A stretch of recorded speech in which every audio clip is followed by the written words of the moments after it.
In today's video, I'm going to teach you how to add external links in Obsidian. If you're looking to enhance your notes with helpful resources from the web or just want to make your Obsidian workspace more dynamic, you're in the right place. Let's get started right away. First things first, go ahead and launch Obsidian. If you're not familiar with Obsidian, it's a powerful knowledge base that works on local markdown files. Once you open the application, take a moment to get comfortable with the interface if you aren't already. Make sure you're in the note where you want to add the external link or create a new note if needed. This simple and straightforward application makes it easy to navigate and edit your notes, which is exactly why many people prefer using it.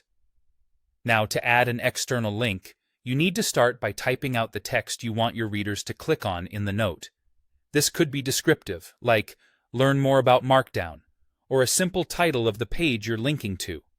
Once you've decided on what text to use, you need to enclose this text in square brackets. So, if you're linking to a page about Markdown, you would type your text like this: open square bracket, then your text, and close square bracket.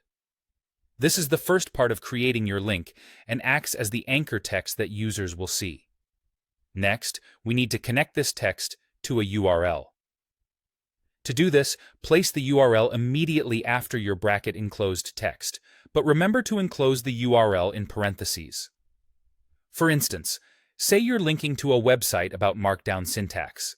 Your entry should now look like this: open square bracket, your anchor text, close square bracket, open parenthesis, followed by the URL, and then close parenthesis. This is the Markdown syntax for linking, and it's the reason Obsidian can integrate seamless web references in your note. By combining both of these elements, you've successfully inserted an external link into your note. Obsidian will recognize this format and render it as a clickable hyperlink that leads directly to the external website once you switch from edit mode to preview. With these few steps, you can enhance any of your notes with linked resources, making them not only more informative but also interactive. Incorporating external links into your notes can be incredibly beneficial. It allows for easy access to additional information and resources right within the context of your own thoughts and ideas. I hope this guide has helped you understand how simple it is to add external links in Obsidian, and that you feel confident using this feature to enrich your notes. Thanks for watching, and happy linking.